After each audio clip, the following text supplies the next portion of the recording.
Have you ever dreamed of a magic system that is full of color? Of a fantasy world that is full of color? Of a plot that is full of color? Well, you've come to the right place, because today we will be talking about none other than Warbreaker by Brandon Sanderson. Hello everybody, how's it going? I am Arish and welcome to this new episode where we'll be talking about Warbreaker by the great Brando Sando Mando Fando Kando Rando. And yeah, this is one of my favorite books from the Cosmere, and I really cannot wait to start reviewing it. However, before we begin, Winged Horse Warrior, High of the Vault, those two books are available on Amazon both in digital and physical formats. The links will be down below if you want to get them. However, there is also Candles coming up, and Candles is book 2.5 of the series. It will be available on December the 1st on the same platforms in the same formats, and you can get it over there. It's not required to read, but if you do, it will give you extra information for the future of the series. Anyway, with that said, let's go straight ahead and work on the P.A.O, the possible smell addiction. As always, the acronym is in Spanish, but let's do the P.A.O, which will be,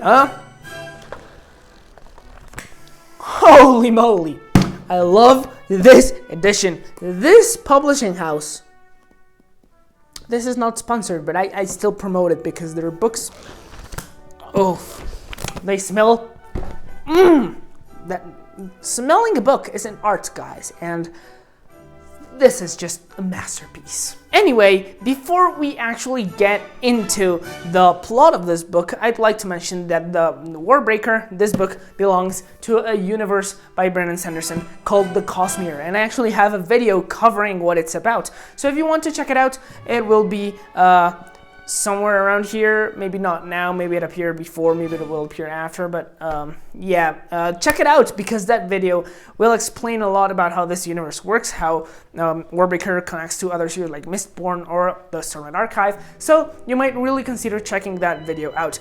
Anyway, now we can officially start talking about the plot of this book. So this plot has three main storylines, and it begins when Princess Vivenna, she is the princess of this small kingdom called Idris, and she has to marry the god king of the neighboring kingdom called Halandren. And Halandren is a massive, rich kingdom, and essentially Idris is very small in comparison. And to avoid war, she has to marry the god king and bear him a son.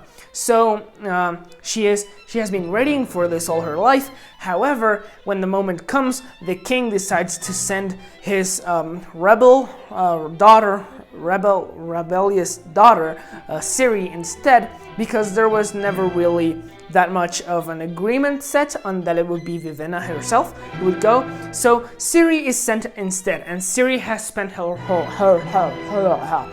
whole life believing that nobody depends on her, that she is completely free to do whatever she wants because nobody ever expects anything from her. She is the youngest daughter, and she has nothing that sets her apart from her sisters other than that she likes to go into the forest and look at flowers, which are forbidden in Idris, because Idris is a city completely deprived of color, so they hate color in every way, and she likes to go and pick flowers and put them in her hair and go and dance around, right? So she is completely, she is like completely different from her sisters, and then she is suddenly sent to this other country that has a culture that pretty much revolves around colors and around this magic around the colors that is called biochroma. So biochroma is this magic that uses colors to work, and it pretty much works as a currency in Halandren, when in Idris it is like frowned upon. It is unholy to use biochroma. It is the complete worst thing that you can do because you're supposedly meddling with people's souls. So Ciri, she has to go into this new world, this new culture that is completely different from anything that she has ever lived in, and she has to learn how to adapt, how to survive, because now she is the queen of that world, and she immediately learns that Halandren isn't this political paradise that she has always dreamed of, but it is instead divided into many factions, each of them trying to achieve something different, and she needs to solve these mysteries to know what is going on in this country in reality under the shadows. Vivenna will of course go after her sister after feeling guilty, and she will run off and only take one friend with her, and together they will go to Halandren trying to save the sister. However, there is also another character that I have not mentioned, who is my dear friend Lightsong. And Lightsong is one of the gods of Halandren, one of the people who died and then was brought back as a god to guide the people. However, Lightsong is a god that doesn't have faith in himself, that doesn't believe himself to be a god, and continually tries to make his priests stop believing in him. So he is a very interesting character. He is completely apathetic. He is lazy. He stays in bed all day. He hates to do anything important, and he tries to be selfish. He tries to be everything that he is not, that he does not represent. He tries to be the opposite of everything that he represents as a god, and in doing so, he is trying to challenge the belief of the people in Halandren. So he is there when Ciri arrives and marries the God King, and he is there when all the things begin to unfold around them. So he becomes one of the more pivotal characters as the story goes on, and he is very important. So the story follows those three main characters, and it is amazing, but that goes into my review, so we'll just get into the review now. So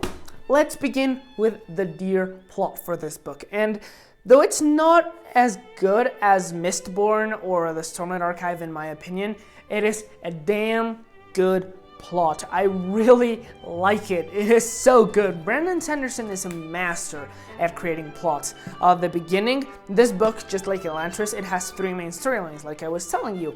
And these three storylines, they intertwine and mix and contribute to each other in very specific and successful ways. I really love how Brandon manages to find the balance between those three stories, how he manages to keep Lightsong entertaining, while Vivenna is interesting and Ciri is thrilling. Both of them, the three of them are incredibly interesting the whole time, and it's so cool to see how Brandon manages to juggle with all those different scenes in such a cool way, in such a smart way. It is incredibly well done.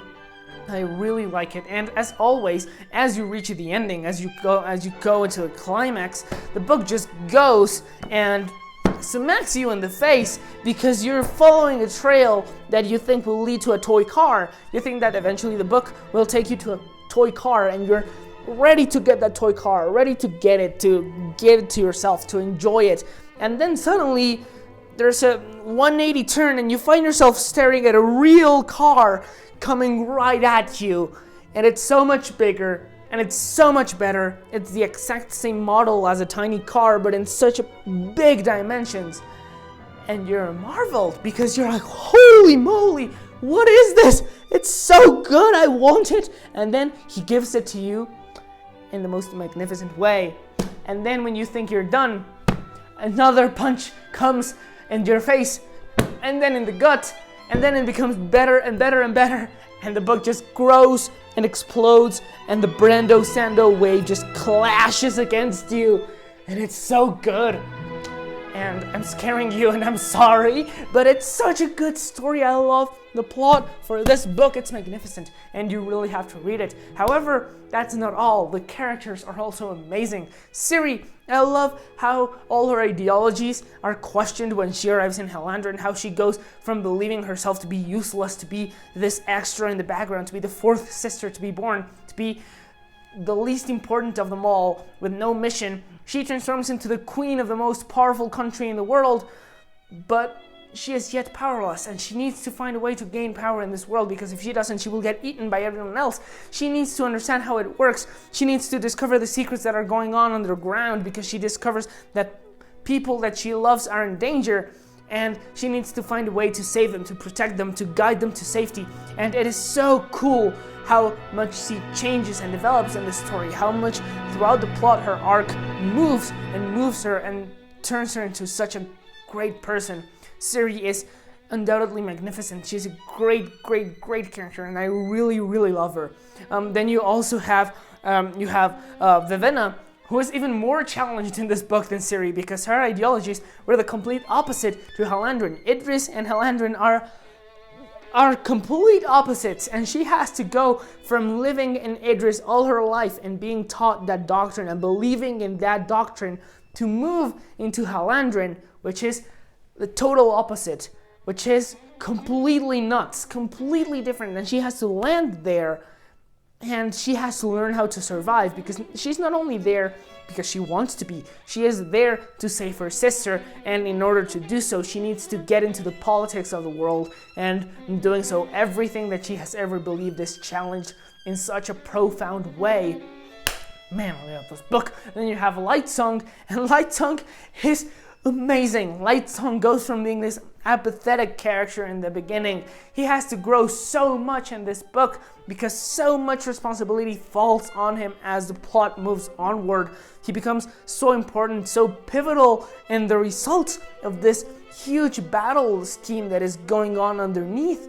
And he needs to decide whether he will continue with that, let's say, that image that he has created for himself, or if he will be brave enough to face that evil and go and fight and try to do what he thinks is right, because Light Song suffers so many philosophical and personal crises in this book, and he grows so much from each one of them that it's impressive on another level. I adore the work done with Light Song, with Siri, with Vivenna, with Susebron. Susebron also changes a lot, even though he's not a main character. I will not tell you who he is. You should learn quickly in the story anyway, but he also learns how to do so many things in the plot, and technically it's all Siri's fault, but he does it himself as well, and it's truly incredible. It's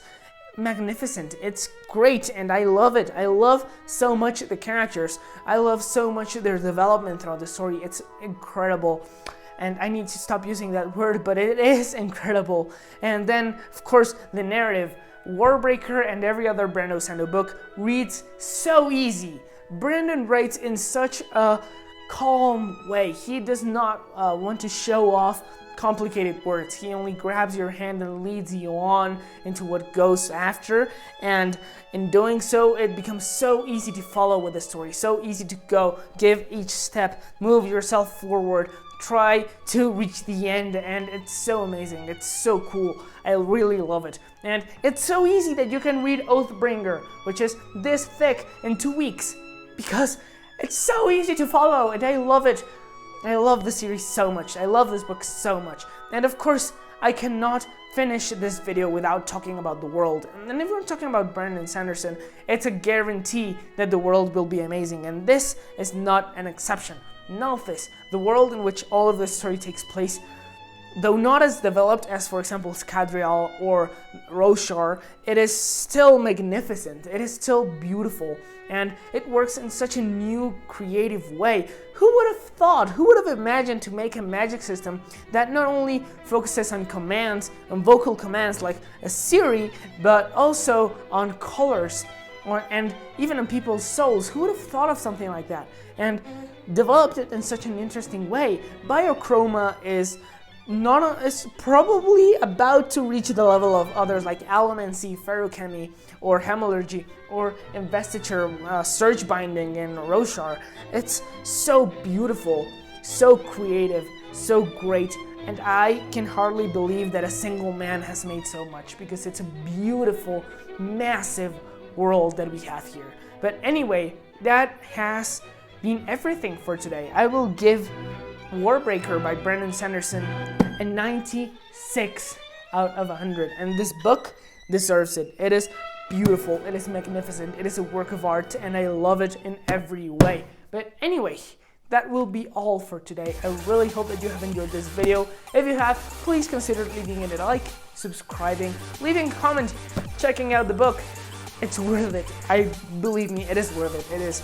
It is magnificent. And anyway, I hope that you enjoyed it, and I will see you later.